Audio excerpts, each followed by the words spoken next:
Good evening. Good evening, and welcome to the August 10th, 2016 Board of Education meeting. We've been in executive session since 6 p.m. discussing personnel matters. We'll begin with the Pledge of Allegiance. I pledge allegiance to the flag of the United States of America and to the republic for which it stands, one nation, under God, indivisible, with liberty and justice for all. Next, we'll do introductions. Dave? Oh, Dave Hurst. Christine Beck, Charmaine Widgesinger. Jody Monroe, Matt Downey. Lynn Lenhart. Michael Cooper. and Judy Kehoe. Okay. Approval of the minutes of the July 5th, 2016 organizational meeting. So moved. Second. That's a first and a second. Any discussion? All in favor? Aye. Any opposed? Any abstention? That item carries.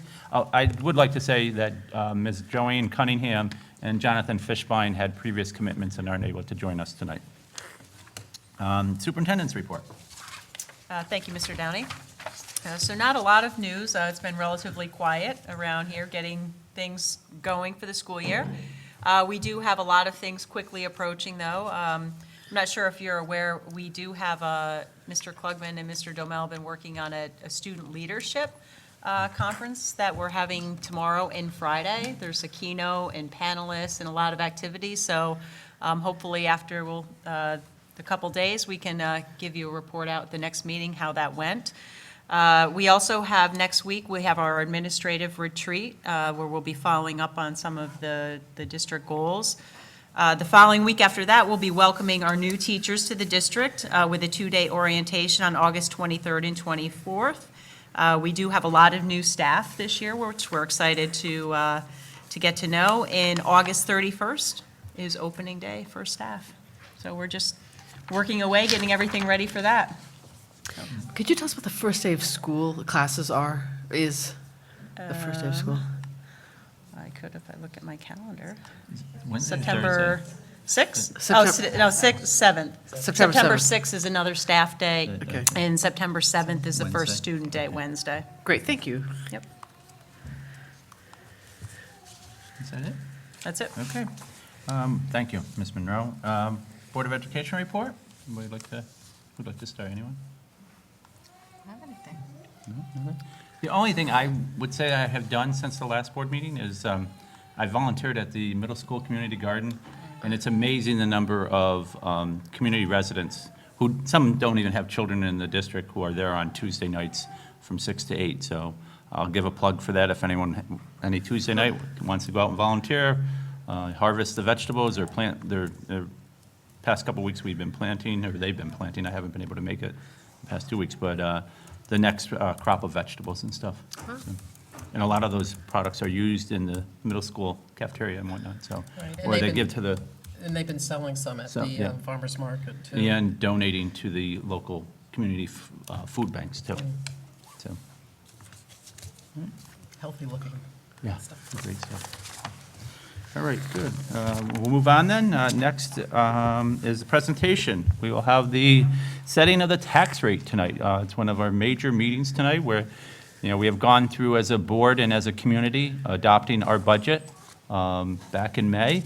What we had anticipated as our tax rates, we're right in line with that. And Ms. Kehoe will give us a presentation on that. Are you driving this, Dave? Oh, okay. I see it moving. And, so there's only one on here. Can I open it up? Did you get a second presentation, Nick, on this? Because it's not. Let me look on the desktop. Hang on. Here it is.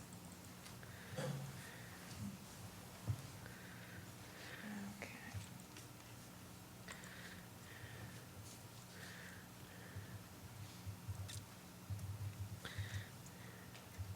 Now we're live. Okay. Just to give you some quick trending on the last few years since we've been in a tax cap world. Since 2012, on the left-hand side there, we're listing what the actual levy increase was, and then parenthetically, we're noting what the maximum allowable tax levy was. So other than the very first year, when the community supported a challenge to the tax cap, we have in fact been under every single year. The budget that was approved for the fall of 2016 came with a 0.81% levy. Based on growth in the assessment values for the two towns, the actual rate increase is only 0.12%. And that's the same for both Bethlehem and New Scotland. For the last few years, since both communities have been at 100% of the full value of their assessments, it is essentially a uniform rate between the two communities. Okay. The final tax rate is $20.88 per thousand. So for a $250,000 home, that's about a $6.45 increase. So hopefully not too much of a sting when the bills are released at the very end of August and in the mailboxes by September 1st. As a part of the year end, we had been trying to project our fund balance. When we last met, we had estimated that we would see an increase of about $2.5 million. We now have unaudited totals, and we're at just under $3 million for the increase in our surplus that flows into our fund balance. So the total fund balance should be about $15 million. And per a review of all of the underlying reserves, for instance, workers' comp, where we're looking at the actual claims and exposures that are out there, we're recommending that all of the reserves stay at the same level as the current year. And the only change is with this surplus, we're recommending that we put that into the capital reserve. So that increases it, where we were talking about 4.7 at the prior meetings, it allows us to go up to $4.9 million. Any of the money in that reserve will allow us to reduce the amount of bonding that would be required to be issued on the next approved capital project. That will leave us with an undesignated fund balance of about $3.7 million. Recall that this by law we're required to keep at or below 4% of next year's appropriations. So with the adopted budget at $96.5 million, that $3.7 million puts us at 3.88, so still in compliance with those requirements. Of course, we'll give you full updates on the year-end audit report when we come to the October meeting, and we'll get into more details on what caused that surplus. New this year, in your packets of information, we have a report on fund balances and reserves. And this was something that had been rather informal over the years, although we had talked about it at all of our budget workshops and with the year-end financial statements. And while I had detailed work papers that we would review with the auditors that would support each of the types of reserves, I wanted to formalize that a little bit more, so that was the purpose of this. It notes which reserve funds we have, when they were created, if that information is available. Some of them have been here, what I called prior to 2000. But anyway, it cites the statute and what are the rules for creating the funds and what they can be used for. So it's really just intended to be a handy reference of all of the different types of reserve funds that we have. And then for future reference, on the very back of the report, I've listed out the other types of reserves that are available by law to school districts, so that if something changed in the future where we thought it was prudent to have that type of a reserve, you would know what they were. So this will be something that we are going to be required, there was a change in the statutes, that school districts be more transparent with their fund balance and reserve information.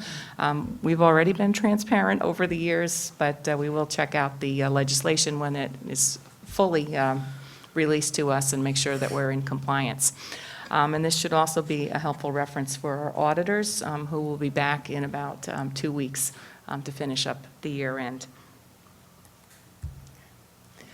A reminder for the community, we have filed all the necessary paperwork with the state that indicates that our adopted budget was in compliance with the tax cap regulations. So if you are a qualifying homeowner who has the STAR exemption and who has earnings below $200,000, you can watch your mail for the rebate check from New York State, which should be a fixed amount this year of $185. Reminder, when your tax bills arrive, if you do not have your account escrowed at your bank, if it's escrowed, the tax bills will be going directly to the escrow company. But if you get the bill, you can either mail it in to the P.O. box that's listed on there. You cannot make payments in person at the school district. You can no longer make payments at the town hall. If you choose to do that option, we've made arrangements with Pioneer Bank, either their Delmar office or their Glenmont office, where you can walk in and actually get a receipt for paying your taxes. And they have some evening hours and some Saturday hours, so we hope that that's convenient for taxpayers.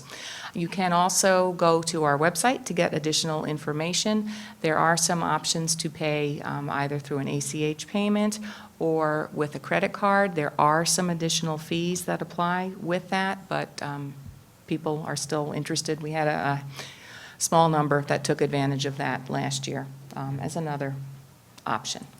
And the payment process is the same as last year, there's no changes? Correct, there's no What change. you're There's some saying. slight changes in the hours that the banks are open, but otherwise, same process. Okay.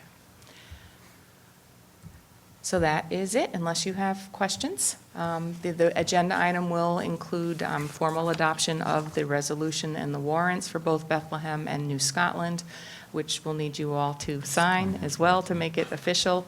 And once you set those tax rates, we'll convey that to BOCES, and they will generate the tax bills. Anyone have any questions for you? Actually, I do. I thought this was a great report on the reserves, to understand all the different reserve accounts. And I just wondered, is there ever, ever a need for the repair reserve? Because I was thinking, we have bond issues, and then we have our annual budget, obviously, money for repairs, but is there ever a time that maybe it would be good to have some money in there in between bond issues to do repairs? Because I assume you could just take those out of that reserve without, a public vote. I mean, without a vote in the community. Yeah, I believe you can access that without a public vote. It would probably just require board approval. We've been fortunate because we've been able to have the O&M department keep up with a lot of the repairs, and they've been provided with money in their budget that they're able to cover a lot of that. So, it could have a use. We know that it's out there.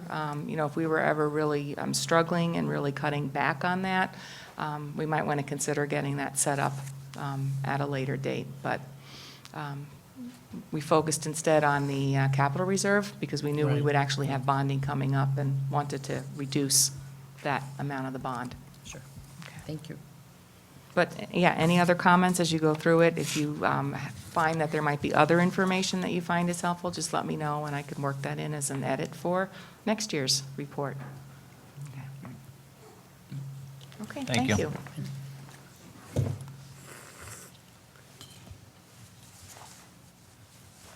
And then our next presentation is a potential facilities improvement project and overview of capital needs. And we'll go to Greg or Judy be giving that, or both? Okay. Okay. And Greg Nolte, our Director of Facilities, will be giving that presentation.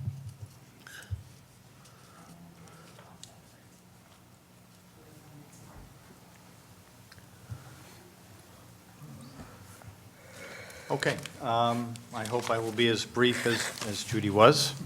If I go too fast, I'm sure Jody will slow me down. Objectives for tonight's discussion. We're going to talk a little bit more about some discussions we had at the last board meeting on the potential project. We're going to review some community questions that we've received in the past month. We're going to talk about the size of the bond and the scope of the bond, and then as well, we'll open it up for a public comment as well. This is our 5th meeting regarding this proposed project. These are the dates of the previous meetings and what we discussed. Joellen did a great job on the website, and we have a nice little link for anybody that wants more information. On the site is a list of all the 110 different project items, proposed project items. These are various online resources that we have, and it's all within that website as well. Okay, so last board meeting, we talked about the middle school fields, and the board had some other questions on it. So just for orientation here, this is the high school building, this is the track, and this is the center field of the track, as we call it. These two items are the tennis courts, and in between are the 2 basketball courts, which came up in discussion. This is the back field, and you have the softball field right here, and then the baseball field is right there, just for orientation. Okay, so what is already included in the proposed project is about $260,000, and it's basically improvements to that center track field, okay?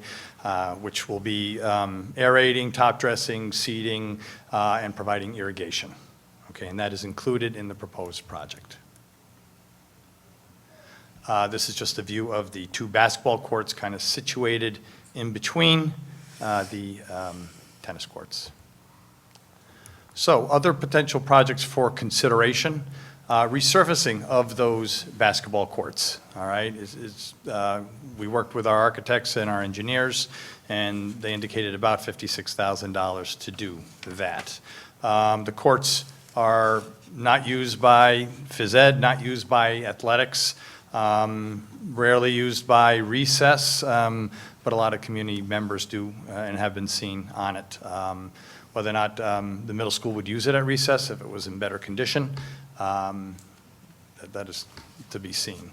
Softball and baseball field improvements, we're talking about the infields, skinning of the softball field, backstops, some regrading of the infield itself, and that would total about $173,000. The last item that is up for consideration is replacing the fencing on the field side of the tennis courts. In the last bond, we cleared the woods and replaced the fencing on that far side. Question came up regarding drainage in those backfields. Drainage has not been an issue back there. The fields are rather sandy and well drained. I have a question. I'm sorry. What's skinning and what is top dressing? Just to clarify. Okay, skinning, if you happen to see the new softball fields at the high school, their whole infield is basically a clay-based, there's no grass on the infield, it's skinned. Okay, so at the middle school, the bases are within the grass, basically. And what's top dressing a field? All right, top dressing is just where you lightly coat the top of the surface with topsoil. Okay, And it basically improves the nutrients. thank you. And then, now you have the revised S14 scope of the 5-year facilities, and the other 2 items don't have anything. So that one was identified, but was adjusted. The other 2 were not identified in the 5-year plan. Correct. But that was lower down, is that right? Yes, The as we- softball- It was further down, so it wasn't in the initial. Right, fine. I guess my point is that it Right. wasn't even identified as a Right. 5-year plan, and there was discussion about adding that in when I know there's a lot of other stuff in the 5-year plan that's not even there. Right, and how old are those fields? Because the baseball field used to be in the front of the middle school to the left before we had the major bond issue where we put the addition onto the middle school, but it was right there to the left. Yeah, I So think that then field we had was to move more it of to the a back. practice, community, phys ed field. The baseball field and the softball field in the back, I think, have always been there since I've been there. We haven't moved it. So I Okay, so think maybe that that- front well- field was strictly used for more phys ed, not our competition, Oh, okay. okay? As my memory serves me. So any other discussion on this?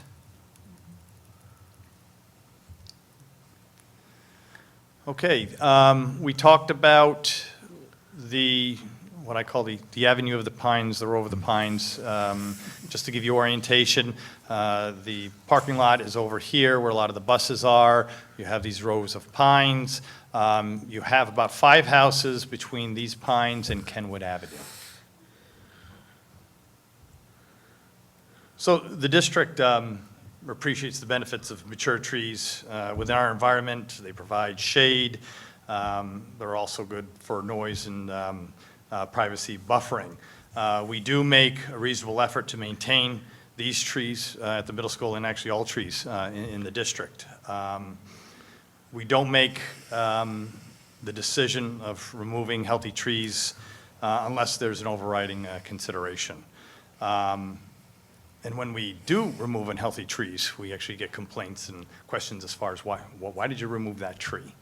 At the high school, at the middle school there are approximately 33 of those pine trees there.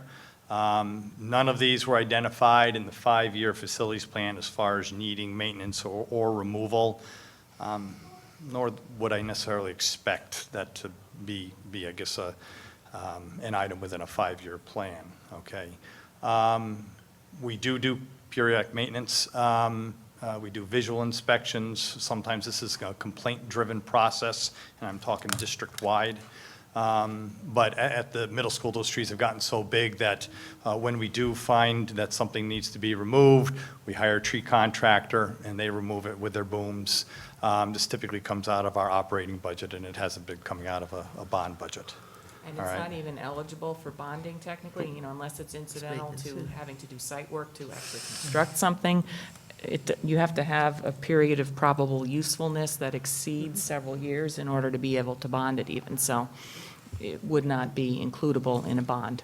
Just a question on that. When's the last time we looked at those trees? Like, is it on a yearly rotation, every other year rotation? Yeah, yearly, based upon some recent complaints and branches and items that we've seen down. It was about 2 weeks ago, I met with a tree contractor out there, and he knows a lot about trees. And actually, there were 2 that were identified, one in the middle of the grove that appeared to be hit by lightning at some point and had a number of woodpecker holes in it that he recommended be removed, and then one at the end near the exit that was hit by lightning actually a couple years ago, and it's just, it doesn't look good. So basically, we are proceeding with taking down those 2 trees and hopefully have that down before school.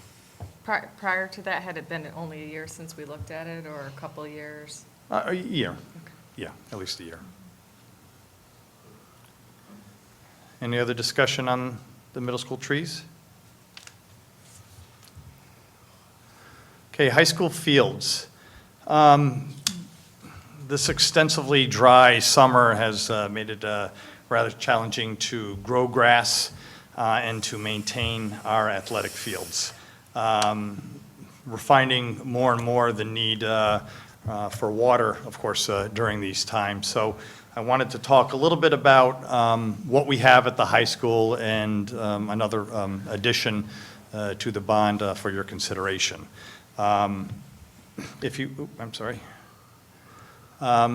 This is Elm Avenue, and right off Elm is the entrance to O&M. Pretty much we have a main water line that kind of comes around the entire facility, various branches to the various fields. With that main line, we sprinkle actually 4 fields. These are the fields with the S's here, and the stadium field. The other fields, when we need to water them, we actually have a number of cannons. These are basically big water sprinklers that we connect to hydrants. But with our developing turf program, we're finding that it's difficult to maintain all of these fields and try to get water on them. So we're proposing an extension of some of these lines. Bear with me. Can you point out the extensions, Greg? Yeah, so the extensions that I'm going to propose, and it'll be in the next slide, are basically in blue. Here, gets us a little more over to here, and then as well, it tees off this red line and allows us to get these softball fields here. Can I ask you, what's field 5A and B? What's played there? That is typically practice fields. And those are the ones that have been under construction by the contractor. And those are still not released to us because the turf is not to the level that we expect, from the point of turnover. Like I said, our turf management plan has been evolving.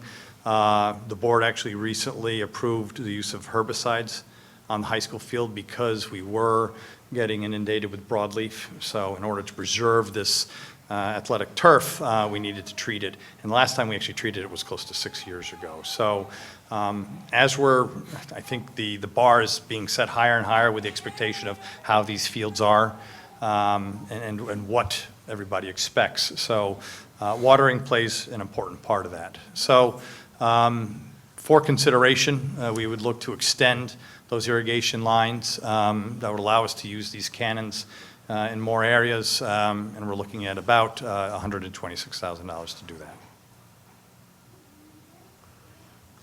Any other discussion? So, yeah, if you can go back, because I drive by some mornings, I haven't noticed it lately, but to the fields. I know like the 4, you seem to be watering that, or you had been watering that quite a bit.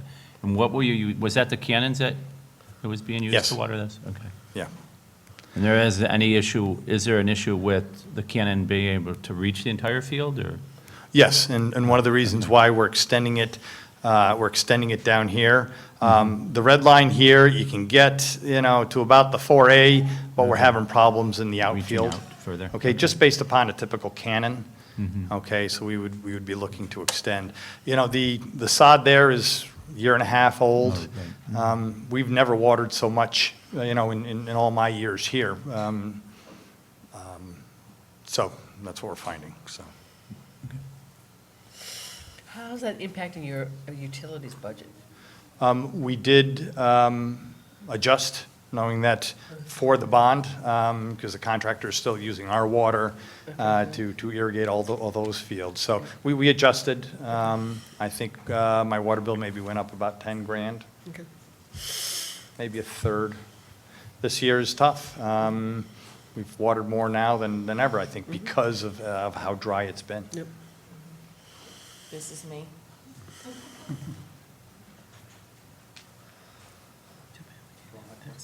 No, thank you. So if we go to issue new debt, of course, the question is what does that look like when you overlay it with the existing debt that we have? As we've talked about in the budget process, we desire to have some stability in our debt service payments. One, because it's a whole lot easier to do our budgeting if those costs are stable. And then two, because the tax cap calculations have the capital exemption, if we have fluctuations, great fluctuations in our debt service levels, that's going to cause the tax rate to be swinging also. So if we can keep it as even as possible, that just makes it easier to manage the budget as a whole. And of course, knowing that we have with that 5-year facility plan, hundreds of items that we know are going to need work, we know there's always something behind the existing project. So again, managing it so that we even it out just evens out the fiscal impacts with that. So you can see in the 16-17 budget year, we had a slight uptick in our budgeted debt service, and that's because that's the first year of the payments kicking in on the last capital project.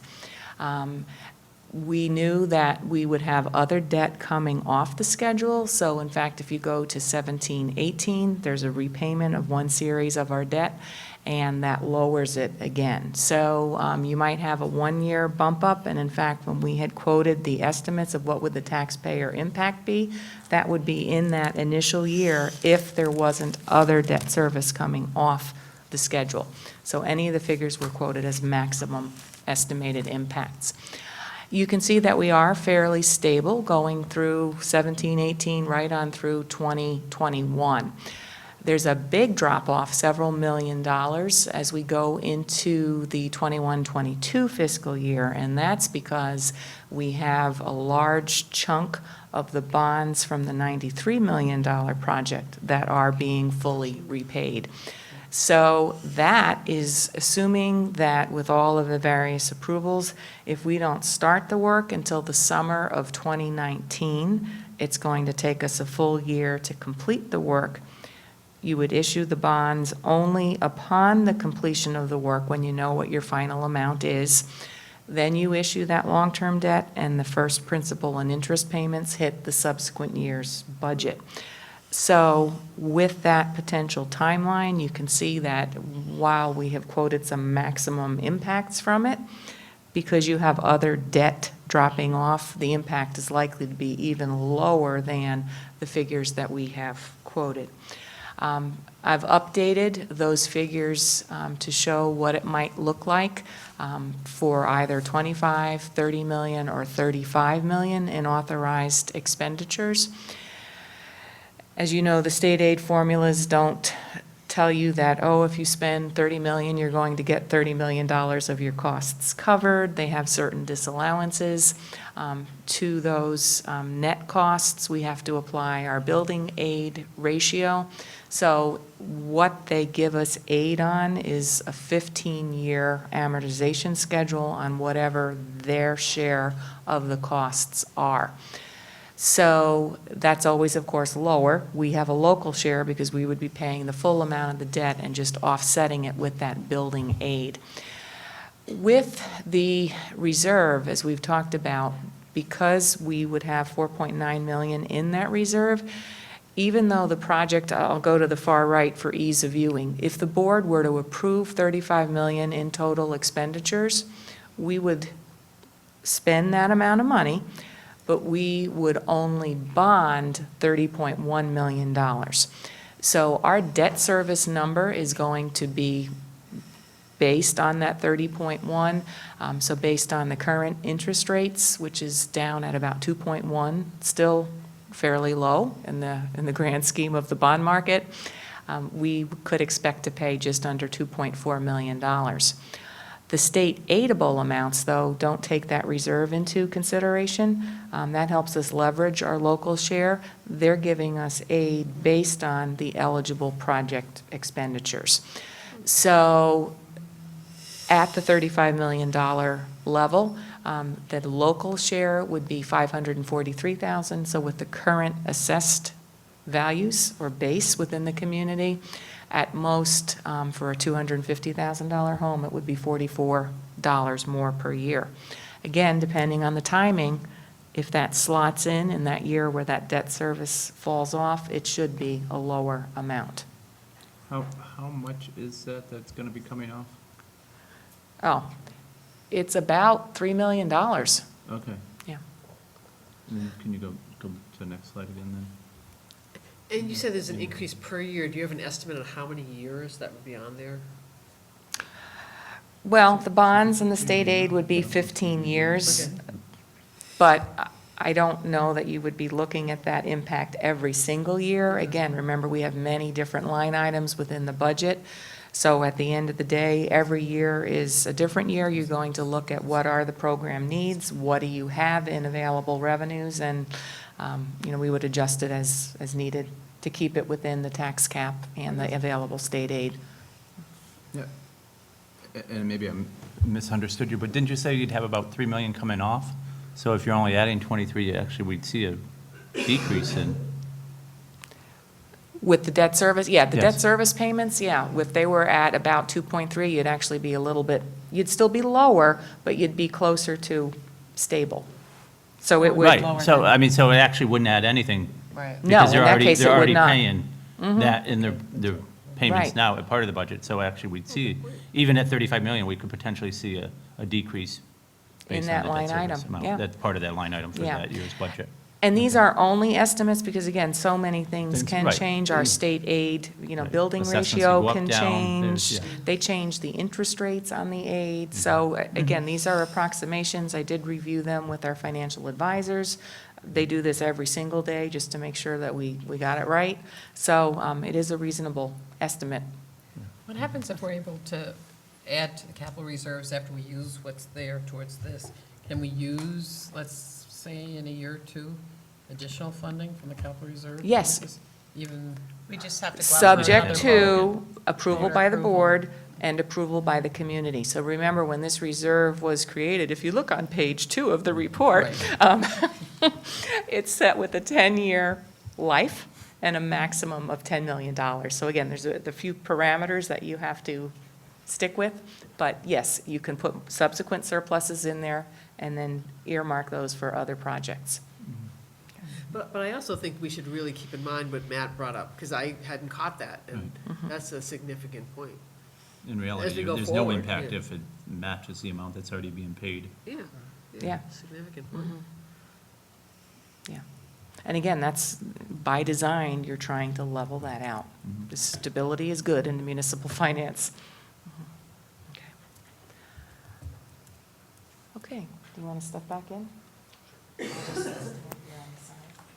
So what Judy alluded to is, you heard potential summer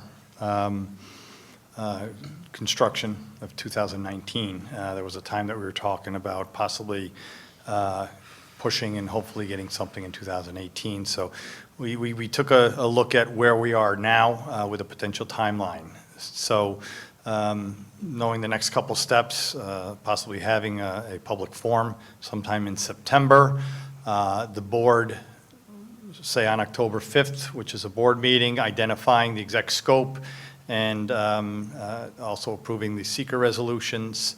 Then 45 days, potentially having a bond vote either the end of November, beginning of December. Basically, if approved by the community, then we get into design, then we get into the big unknown of SED and the review process. So in reality, summer construction 2018 is not realistic, okay? So, and it's not a great time to bid either, so we would probably wait.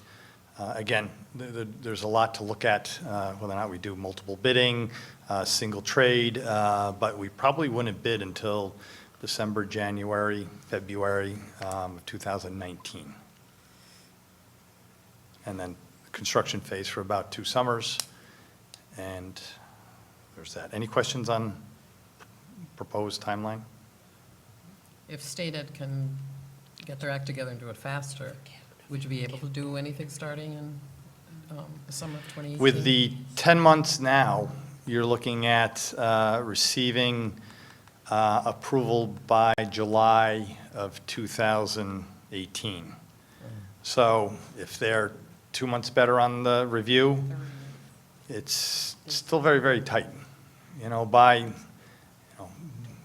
pretty much by May, contractors will have their base work involved. Again, there's a lot of unknowns, you know, we can discuss it at that point and we can cross our fingers. We'll see. You know, the auditorium construction is massive. Haven't really looked at the phasing of that and really what is going to be the best way and the least impactful way to build that or to renovate that. So we'll look at that, you know, when we get to that point. Anyone else, any questions for Greg? Okay, we have the list of 110 items. If we want to bring it up or discuss anything specific. But ultimately, with the goal, I mean, the ultimate goal is, you know, what size project are you comfortable with of the items that Greg had mentioned this evening? Do you want to include any of them on that list? Right now, we're at about $32 million in project expenditures. We do want to get additional community input. We've been trying to get the SNNs out there, but we've really not had a lot of comments coming in from people on that. But we would want to advertise it and have the forum at some point, hopefully in September. And then looking to the next presentation, what information would you like to see? So. Yes, I did go through this quickly, from the last meeting, or at least this one says May 2016, I like sort of in a way, rank ordering them. And I just want to be sure that there are a few items based on athletics, like field work. I think it's, I guess it says S8, S10, S16. Are they higher up on the list than, for example, renovations for privacy in the nurse's office? sidewalk repairs and roofing at the middle school. So just to ask again that whatever list comes to us should really be, if there are improvements that can either wait, that'll less of a priority in, based on the usage that they get by the number of students or health and safety, that every subsequent bond builder just take that into account. Because it sounded, when I was reading this, it felt like, well, gee, I would want renovations to the nurse's office for privacy. I would want roofing, not necessarily assuming that we're gonna take everything. Because if we assume we're taking everything, at 32 million at this point and possibly higher, then the rank ordering isn't as significant. But if the board is contemplating something less than everything you're asking for, again, just ask that if there are things that are, to just be mindful. I know you are, being on the committee for years with you, I wanted to put that out, that's something I noticed. I mean, I'd like to say that, I mean, based on the slides that Judy presented in terms of coming off of the debt and at the $35 million level, I would be comfortable if we started to think at that level. I don't know if you're looking for, you know, I think, a right, potential dollar amount. I think we want to get an idea of what people are comfortable with dollar-wise, and then we can go back if you want to add in the additional items that were presented tonight from the last discussion, then we can add those in, and then see what the total dollar amount is, knowing that it'd be somewhere in this range. But if you're not comfortable with this total amount, you want it to go lower, then obviously, you know, but you want those additional items tonight, then we would need to then take some of these, Restructure, yeah. But it would be about 32.2 Right. thereabouts, based on what has been presented or recommended. So you're not going to get to the 35 With based the on what we've additions from projected. tonight. Even with the Right. additions from tonight. So, you know, they were not significant. Right. So, again, I just did it in $5 million increments, so you could kind of extrapolate and see. Okay. I would, though, again, back to the comment I made about any new additions that weren't previously identified out of that three that you had discussed. One of them was a revision and two were new. Would there be anything that you would put as a higher priority that had already been identified in the 5-year capital plan over those two new additions? That would be my question, too. Just, I don't want us to get scope creep, because, you know, it came up as, oh, well, Yeah. let's look at this, when in fact, you know, an extensive review had been done for the 5-year plan, and are we addressing what's already been identified before we start throwing new components into it? So of the additions that we proposed tonight, I would probably put the high school field irrigation systems Right, first. and I kind of treat that as different, because I think that's Okay. something that you have identified as being a benefit to maintain our investment in our fields. And then I would probably put second is the field improvements to the middle school baseball and softball fields. You know, the other two items we could, you know, potentially do out of an operating down the road. Again, this is what you have to weigh. I mean, the community use of the basketball courts, the fencing. Again, these are all smaller projects that potentially could be done through an operating or a future project. Or I guess, is there anything else? I mean, that 5-year plan was $80 million, so is there something that would have gotten us up to 36, 37 million that we would prefer to do now to? You know, I'm comfortable with what has been proposed, okay? We are in the best shape that we've ever been since I've been here. I mean, this will help with a number of items. We're operating very, very well, so yeah, I don't think at this point that we should add anything more. I don't think the taxpayers would be upset if our debt service went down a little bit, wasn't exactly stable, but went down a little bit too. I agree Yes, with Matt that, given the impact on the taxpayers, that 35 million seems to be a doable figure to look at. And I think the water line work at the high school is absolutely essential to protect the investments we've made on our fields.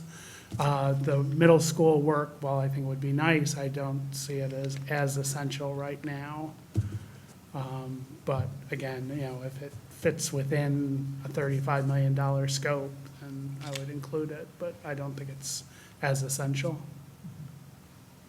Yes. I agree with the 35 million if we're not going to see the impact in our taxes in 2021. I think it's a smart move since we can get a lot of this work from the 5-year facilities plan done. I did have 2 questions. How many restrooms on the high school renovation? It says all the restrooms in wings B, D, F, and G. I was just wondering how many that encompasses for the 830,000 approximately. Probably men and women's in each wing, Okay. okay? And I Would we add think more, would there be more bathroom stalls or? Whenever we renovate, we have to be compliant with ADA, and what we found out at the middle school is that when you have to accommodate that, sometimes you lose stalls. We'd have to look at that and be creative with our design as we were with the middle school. Okay. And I believe there's a couple faculty rooms as well included in those wings. And the other question I had, it's not related to the new facilities, but I was at the tennis courts at the high school doing some tennis matches, and there's a lot of cracks from the work that was just recently done. Is that warranted? Is it not warranted? No, it's not warranted. We're aware of the 2 long cracks that we've looked at. We've had the architects and the engineers look at it, and we're assessing what's best to do and why it happened. Okay, so I don't have an answer. Is that something that we might want to look if we have to pay for the repairs in this bond? No, because it's not substantial. Okay. We take that out of the operating. Thank you. Yeah, sure. You know, as you raise the idea of the issue of bathroom renovation, it might be a great opportunity to look at if you could increase the number of gender-neutral bathrooms, possibly. I know that's a huge undertaking, but there's an opportunity there. I also know the basketball courts in the middle school are just horrendous. I'm not saying you should fix them or not, but they're pretty much unusable, so that may be why they're not being used, but either way, it's, and I'm most comfortable with a bond between 30 and 32. Maybe up to 33. I just think 35 is, I know it's just a couple, I was gonna say just a couple more million, but I think psychologically, it'd be nice to keep it under 35. To be mindful of that. Yeah, I think, yeah, because I haven't really expressed myself. Considering we'll be taking off like 4.9 million out of the capital reserves, which I think will be a big help, I think it'd be nice if that final number was just below 30 million. And so, hopefully can work that in It's true, to good that point. amount. I think, the community might be a little more accepting of that. Yeah. Well, even if you're at 33 million, back off 5 million, you're right there at 28, so. That's right, good point. Okay. So, thank you very much for the So do you, presentation. in regards to the September, do you want to have a separate form, or do you want to include it with one of the meetings? I know we had Go talked as a group too, that, should we do something that's not a week, like maybe a Saturday or something just for people who work or don't have the ability to come during the week? What's the rest of the board feel about that? I'm open to. I don't think you would get anybody coming on a weekend. Yeah, I would support doing it. I agree with Mike. I don't think we're going to see people coming out with the start of school and sports and all the Saturday events that occur. But we could schedule if we want to see, and We could always do, like, Judy and Greg and I could even offer to do something at the library on a weekday. And if anyone wants to come, we could do an hour presentation, or, for people who maybe can't come out in the evening, in September. You mean at the public library? Yeah. I don't know if it would get We any. also mentioned possibly doing something at the Progress Right, Club. we're scheduled for the Progress Club, so, but we could certainly do, a 10 a.m. in the morning, which might draw out some people who wouldn't typically come to a meeting in the evening if. Right, I think that's a great idea. And also you could work through the chamber and the Progress Club, I mean, Sure. just other organizations Right, I go to the within the chamber community to get the board. word, to get the word out, just to use their channels. My recommendation would be just to hold it during a regular Regular board board meeting, meeting. because given the very few responses we've gotten so far, I don't think there's going to be a lot of comment about it. I may be wrong, but So you want to have, kind of highlight something for the first board meeting in September? Yeah, well, let's go back to, you were talking about a vote of either November 29th or December 6th. When is Thanksgiving? I just The wanna make sure we don't- 24th. 24th. Okay, so it'd be the week after Thanksgiving. What night were we proposing, a Tuesday? Was that a Tuesday? Tuesday, one? Tuesday. It must be a Tuesday. Tuesday, okay. We wouldn't want to do it before, are we definitely Yeah, I set? mean, I mean, yeah, I'm that's- thinking before the holiday Holidays, season right. begins would be probably a better turnout, but that's just my thought process on it. Well, the earliest, unless you did the resolution at the second September meeting, that's the only way you're going to get earlier than November 29th. This is the 45 I don't days. see why we wouldn't be able to do that. What's that? I don't see any reason why we No, couldn't. yeah. That's what I would, So that could bump it up Which would bring before us, Thanksgiving then? So it'd go well, right it'd be the before? week of Thanksgiving almost. You don't want to do that. no, we would want to do it the week before Thanksgiving. Well, then we'd have to bump it up sooner than. Do you have a calculator? Yeah, I mean, do you have a figure out thing that we can can you do the count back dates? days? You got a calendar What? handy? Because we need 45 days from the date we have the resolution is the Right. earliest we can have the vote, right? And then, but you don't want to, I don't think we We want to need do to it have election input. week either, No. November Well, 6th. remember, we're using Because- the lever, or the scanner machines now. We can't Right. do it during election week. Well, Right. but- yeah. And we were thinking that some buffer between the general elections, because those machines might not be available to us Oh, even that's in the true. following Right. week. You're right. Right. So, So we may want to which, stick our with backup this one. plan is we could get out the old lever machines, we still have them. In But- November 29th and the 6th really is I think it's good. still, Yeah, okay. Around. Yeah, I'm just, the week before, I don't think we want to do it Thanksgiving No, I week. just, yeah, I Oh, just no. think And we're then going to trying get to a do lower sooner, turnout, that's it all. almost pushes the date. And we really need to have the public input before we pass the resolution. No, absolutely. You know, so, I stick with So I guess we 29th, will, sure. the target of November 29th? that's reasonable. so public meeting the 1st September, and we'll have the kind of dollar amounts, what the Or the list, 2nd? 'Cause that's- first meeting in September, right? Okay. You'd Or do have you- to do it We're first. talking about passing the resolution. No, I thought the resolution was going to be the first weekend of, first In meeting of October. The first meeting in or the second meeting in September, September. though, is at one of the schools. Oh, that's Do you at the wanna- middle school on the It's at the middle 21st. school. If Do you we wanna- advertise it, I don't see where the location is. yeah, and there's a lot of Yeah. parking at the middle school. Yeah. We could do it that. You want to do it I that think the meeting instead? second versus the first meeting, because again, I think that, the more we can do of SNN notifiers when people are back checking them or whatnot. Because right now, if we were to do it the first, that's the first day of school too. Yeah. Yeah, the really focus is opening of school and all that. Yeah, you so know. I think we should do We it the could do that, the second meeting in meeting at the middle September. school. Yep, at the middle school. Yep. Okay. We'd still have the middle school do whatever Yeah, presentation they're going to do, absolutely. but we'll add that to the agenda. So then doing, it, and then sometime in between there, you would be doing the community ones. Yeah, with we can whatever you schedule, said, a and couple of them. if anyone's available and you wanted to Good. just Yeah, come, sure. does Sure. Trump, yeah. that sound good? Mhm. Yeah. I think that's a good plan. Anything else for Greg? Okay, good, thank you. Thank you very much, Greg.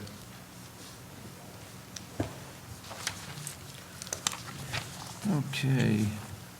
At this point, the board would recognize any visitors who would like to address us on an agenda item. Anybody in the audience? No? Okay. Next is finance. It is recommended that the Board of Education approve the following finance action items 1 through 8. So moved. Second. First and second, any discussion? All in favor? Aye. Any opposed? Any abstentions?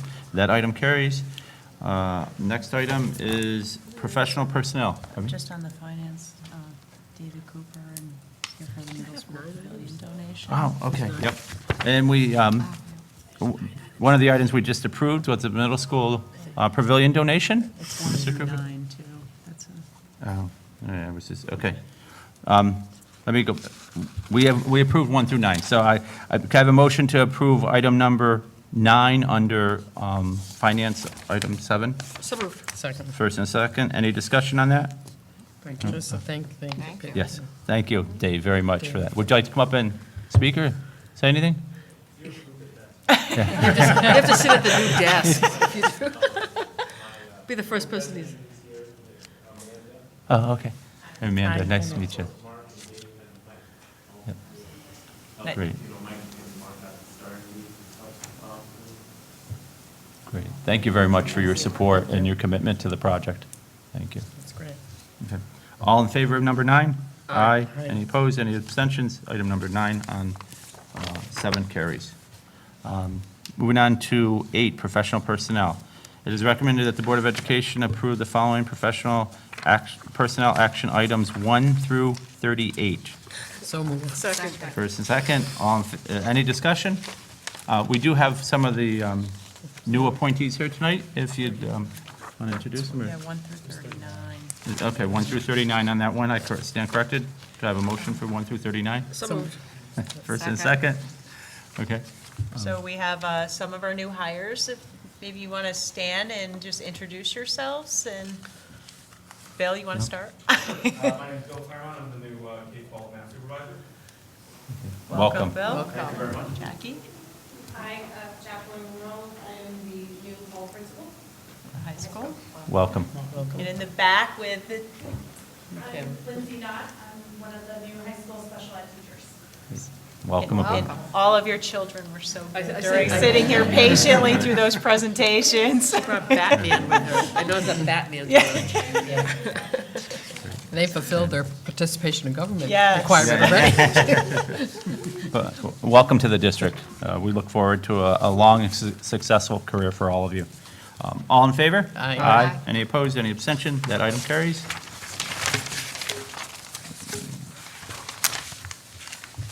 Moving on to number 9, support personnel. It is recommended that the Board of Education approve the following support staff action items 1 through 11. So moved. First and second, any discussion? All in favor? Aye. Any opposed? Any abstention? Number 9 carries. Number 10, other action items. And it is recommended that the Board of Education approve the following action items 1 through 8. So moved. That's the first and second. Any discussion? All in favor? Aye. Any opposed? Any abstention? That item carries. And now the board would recognize anyone who would like to address us on a non-agenda item. Does anyone so? No? Not seeing anyone? We will move on. Future meetings and events. Well, the start of school is September 7th. Our next public board meeting is Wednesday, September 7th, here at the high school, 6 PM anticipated executive session with a 7 PM public meeting start.